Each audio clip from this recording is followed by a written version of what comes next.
tremendously large as well as tremendous subject, and I have subtitled it Christianity versus Science.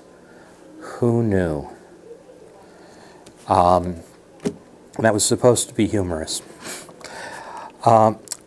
We've all come into it sooner or later. At some point, you all run into it. Somebody tells you that because you are a Christian, you cannot possibly have an opinion about science. And that for centuries, Christianity has been standing in the way of science and trying to oppress people who are trying to do science.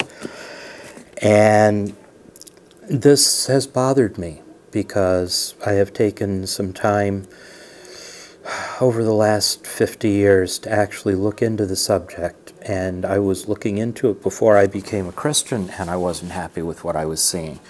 Fortunately, a new book has recently come out, and Logos is carrying it, and I've had the pleasure of reading it, and so of course I can't even remember the title of it right this moment, but if any of you want to know, I will be glad to give you that information later. We're going to visit some passages in Genesis. We're actually not going to visit some passages in Genesis. That's one of the things I cut out when I shortened things up. We're going to be visiting some of the things that we have learned in our passage through Genesis, though. And we're going to specifically be looking at a passage in Daniel. So if you want to start looking that up now, we're going to start at Daniel 1:8 in about a page.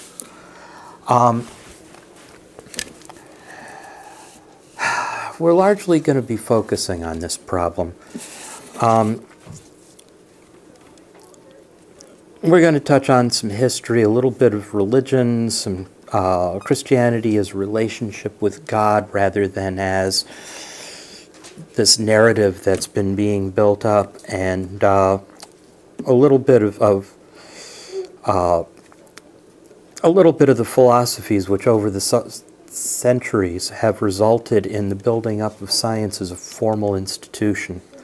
And then hopefully we'll bring it all back home and find out that indeed the claims that science and Christianity are at war is totally bogus. So how do we begin?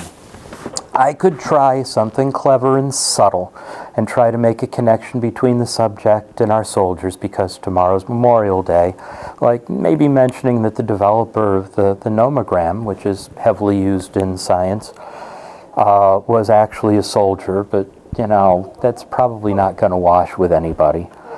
And I certainly could take a shot at one of those lovely old science anecdotes that pastors love to start their sermons with, like when von Helmholtz, who was the guy who discovered an awful lot of our fundamental knowledge of sound and acoustics, went to visit Lord Kelvin, who was honored by his name being used as a measure of temperature, found that the Lord was not at home, and upon demanding why he was not there to meet him, was schooled by the housekeeper rather bluntly with, "He's in church where you ought to be."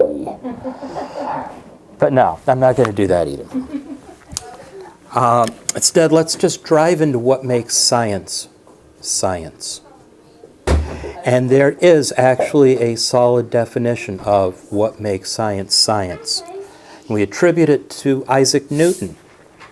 And he used this as the process by which he discovered the information and developed the equations that he put into his optics.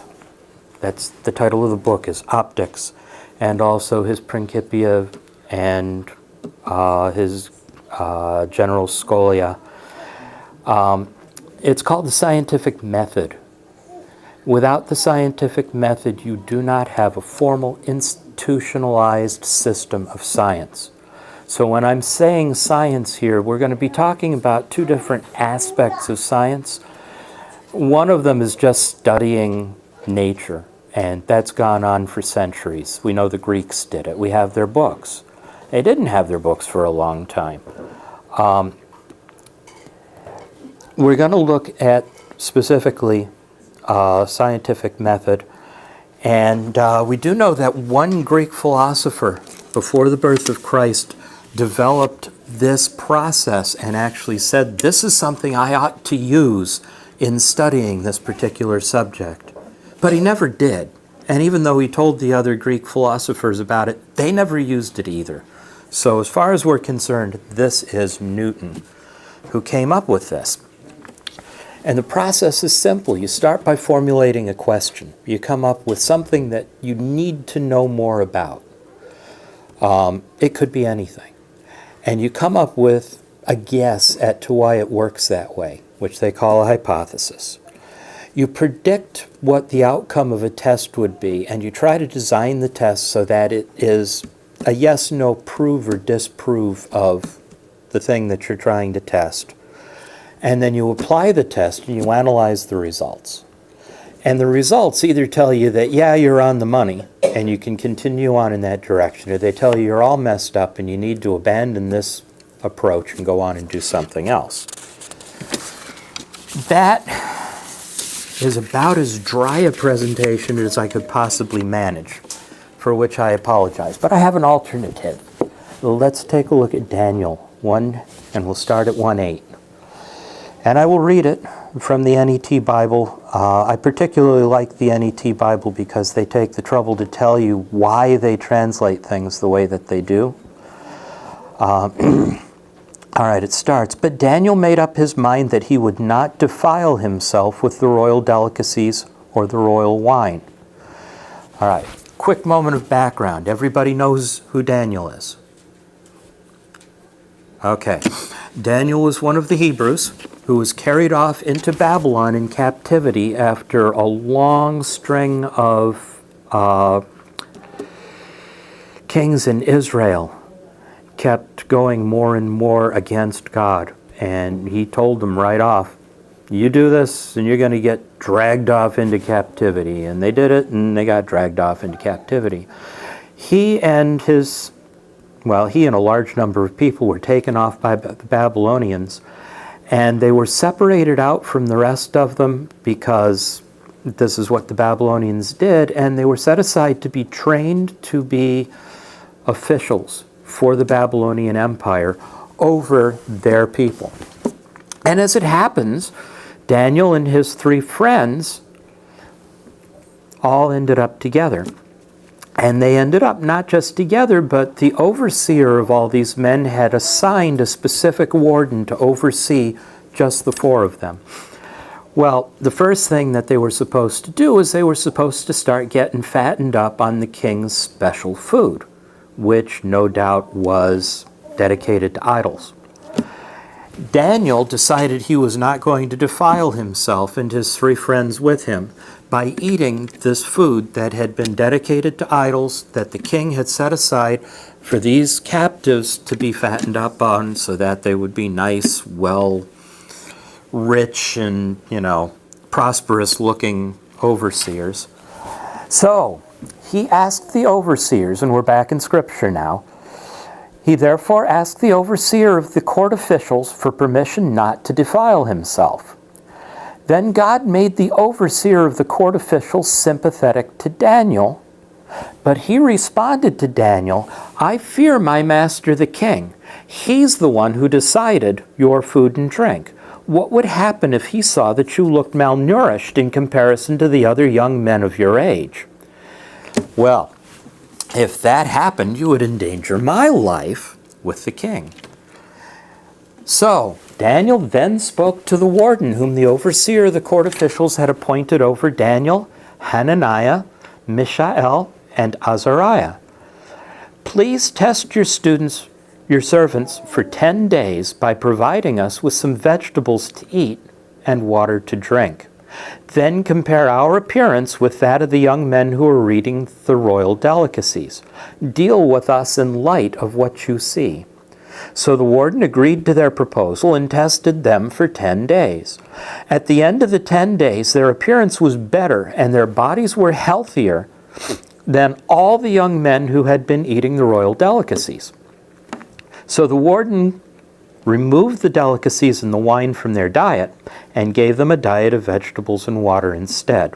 Now, as these 4 young men As for these 4 young men, God endowed them with knowledge and skill in all sorts of literature and wisdom, and Daniel had insights into all kinds of visions and dreams. All right, so what happened here? Daniel asks himself the question, should we be defiled by the Babylonian king's food and wine? And he hypothesizes that they'll be better off if they do not. He proposes this to the overseer, who refuses, and then he goes under his head to the warden that the overseer placed over himself and his 3 friends. He formulates the test of his hypothesis that for 10 days they're going to eat nothing but veggies and water. And at the end of the test comes the analysis. Daniel, Hananiah, Mishael, and Azariah, who had been renamed Belteshazzar, Shadrach, Meshach, and Abednego, which are probably the names you're more likely to remember, are in better condition than the other captives, so the warden applies the process to them from then on, and by the time the king inspected them, they were given the highest place among the advisors, high enough to invoke the jealousy of the other advisors. So when did this happen? Probably 2,100 years before Newton.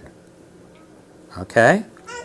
So what we're looking at here is, this is a logical way of approaching questions and getting answers and trying to study something like this and come up with good answers for them.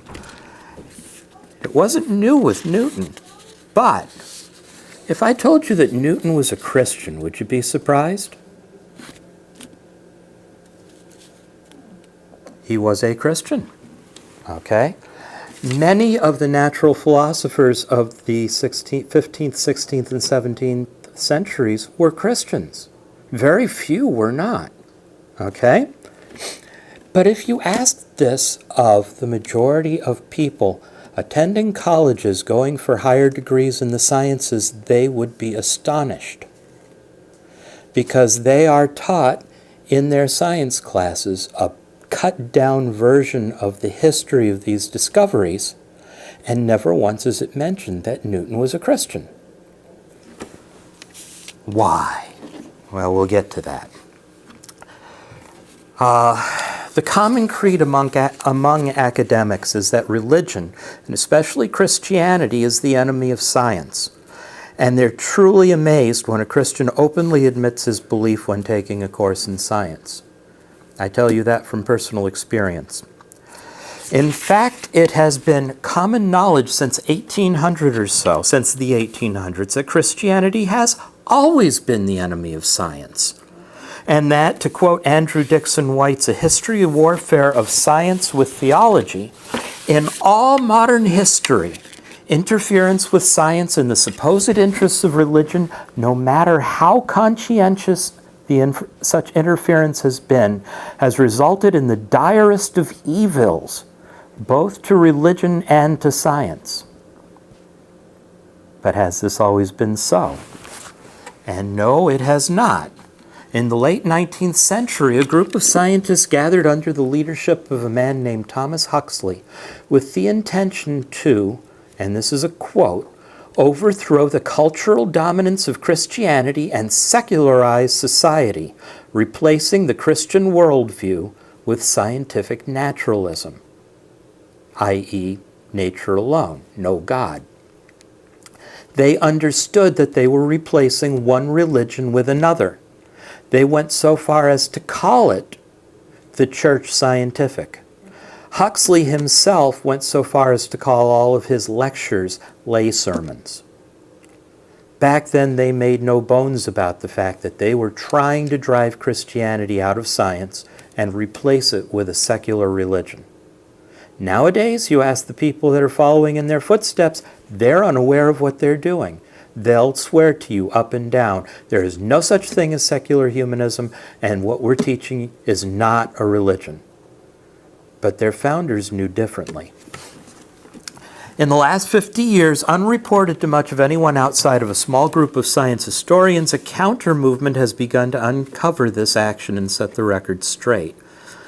First of all, this is predicated on this claim that the medieval period was this horrible, dark period of intellectual aridity, no advancement of science, nothing. Free of intellectual, scientific, or theological development. Instead, modern scholarship has uncovered a long and uninterrupted development of science, bolstered by the resurfacing of the writings of the ancient Greeks. Now, if I had the time, I'd take you through the philosophy of the Greeks. We'll hit on that lightly. And what happened when their writings resurfaced. And basically, there has always been a certain amount of contention between different factions. But all of the factions still started from the viewpoint of Christianity. And it's a different worldview than we are getting these days. So, the fact of the matter is, more clear-eyed and less self-serving scholarships come to the realization that science is not a progressive process of abandoning the ignorant and superstitious foolishness of the ancients, but rather a uniquely Christian undertaking. By that, what I'm saying is, only in Western Christian civilization could science as we know it have started. And that's proven out by observation of the other civilizations. Okay, from an historical perspective, the ancient non-Judeo-Christian societies suffered from the belief of a universe in which the universe itself is unwilling to be measured and analyzed. The Hebrews, on the other hand, alone had a belief in a universe that was ordered, logical, measurable, and with permission, with a command from God to have dominion over it. So, I made up a short list of some of the differences. First of all, nature is real. You may not realize this, but most of the non-Judeo-Christian religions look at matter as being non-existent. The Hindus use the word Maya, which means illusion. What I wrote here specifically is pantheism, which is having lots and lots of gods, and idealism teach that finite, particular things are merely appearances of the one, the absolute, the infinite. Individuality and separateness are not to be trusted, they're illusion. But to the Christian, nature is a creation of their supreme creator, God. God made real things in definable structures which are suitable for study. Okay? That's a major difference there. Christians can believe this is real. But to a Hindu or the ancient Greeks, well, you could never convince them of anything. Because material things weren't to be trusted. God didn't just make it, He made it good. Okay, we've been going through Genesis. Who remembers in the first chapter of Genesis, the 6 days of creation, what did God say at the end of every day? He said, that's good. He's told us this stuff is good. We see God looking at His creation and declaring that it's good. Material things are not evil. They are, as science historian Mary Hess puts it, to be used for the glory of God. To the ancient Greeks, there was no such conviction. They equated the material world with evil. Their whole system, which was adopted by the medieval Catholic Church, was, here's earth. This is the realm of the impure. Below it, Hades, as it were, is even more impure. Above it, the stars, which they included the planets, the sun, the moon, and all of those, they were made of different material. And then you get up to heavens where the gods lived, and that's just the epitome of pure. Earth, made of fire, water, air, and earth. Okay? Everything above the earth made of a fifth essence, the quintessence. If you ever hear that word quintessence, that's what that comes from. So, trying to catch up with myself here. They denigrated anything to do with material stuff. They considered it evil. They kept slaves to do the menial chores. And then the philosophers were free to focus on the higher things, which could be another reason, by the way, why the ancient Greeks never developed an institutional formal science, because part of that requires hands-on experimentalism. And when you have slaves doing everything for you, that just never occurs to you. The dignity of work. Obviously, if slaves do all your menial work for you, you're not going to consider it to be a dignified thing for you to have to do that work. Christians never looked at it that way. God never looked at it that way. Anybody remember what Awana means? Am I going to? What a time to draw a blank. But it's based on God's statement that at the end of the day, a worker will be paid because a worker is worth his hire. Okay? This was amplified during the Reformation. Simply put, work is appropriate. God calls each person to a kind of work. Kepler, the guy who worked on orbits and cosmology, he felt he was called to use his talents to solve the problems that the ancient Greeks had left, the dissonances between their different opinions about how the cosmos worked.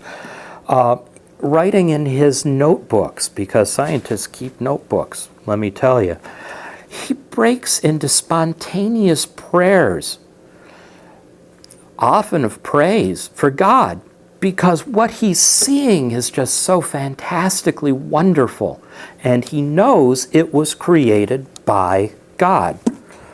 John Calvin said, "There is need of art and more exacting toil in order to investigate the motion of the stars, to determine their assigned stations, to measure their intervals, to note their properties. Any honest and useful job was honoring to God." This attitude is utterly missing from the non-Christian cultures, where those who work are considered inferior, undesirable, untouchable. It's a garden. It's not God. Okay, that may sound like a very strange thing to say, but nature, we know, is a creation of God. It's a mere creation of God. The Bible forbids deification of creation, including for the Hebrews, making graven images of living things.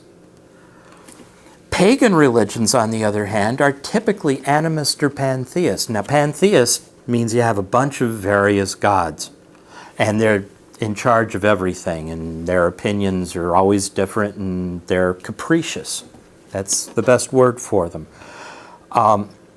Animists see every object as having a spirit in it, and those spirits usually are antagonistic. Totemism. Heard of totemism? That's popular with a lot of native cultures. That the idea of this, it rests on the concept that the creatures of the natural world are tied to humans in a bond of spiritual friendship. So we have American Indian Western tribes who have their spirit guides. That's totemism. The Bible makes it clear that the plants are not deities and the animals are not deities. It's this de-deification of nature that allows scientific principles to be brought into play.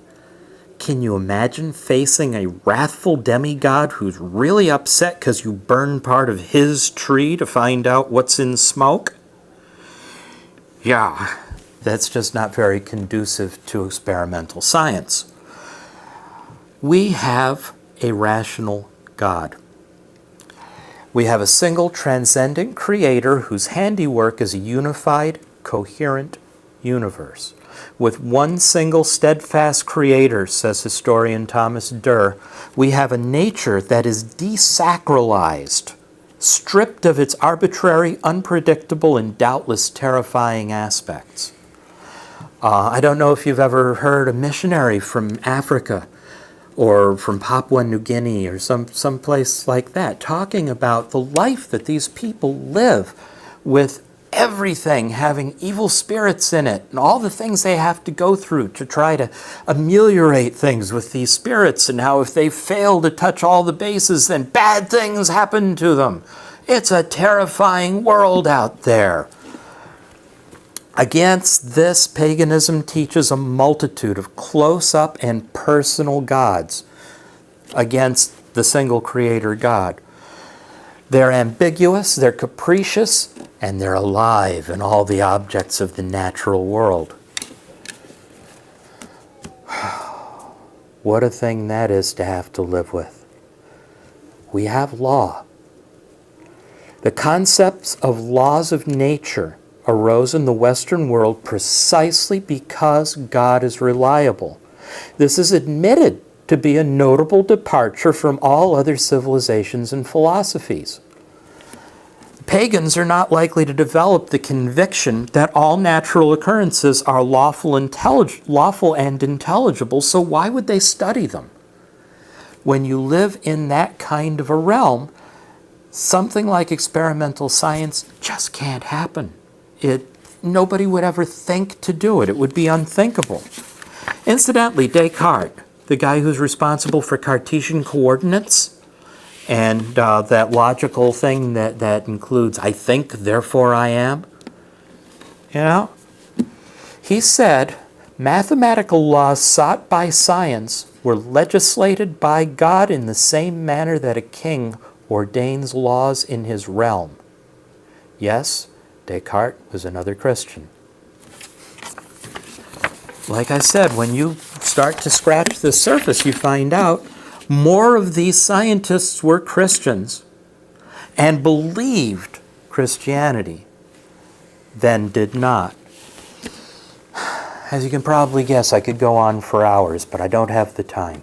The simple truth is that no civilization on earth has ever created a formal institution of experimental science except for Western Christendom.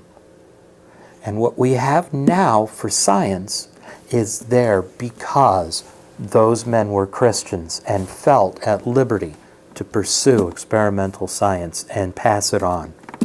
The truth is that only in Christian Europe did science flourish into a formalized institution, and its purpose was twofold: to in some manner repair the damage caused by the fall, and to reassert man's dominion over nature, which was lost simultaneously in that fall.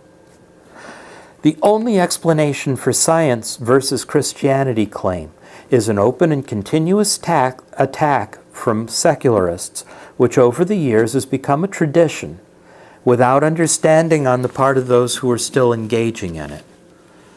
So, if I leave you with nothing else, I just want you to remember, they are engaged in pushing a replacement religion, and the ones who are actually at war with science. So let us pray. Father, I don't know how much more anyone else's eyes are opened by this as mine were when I first encountered it.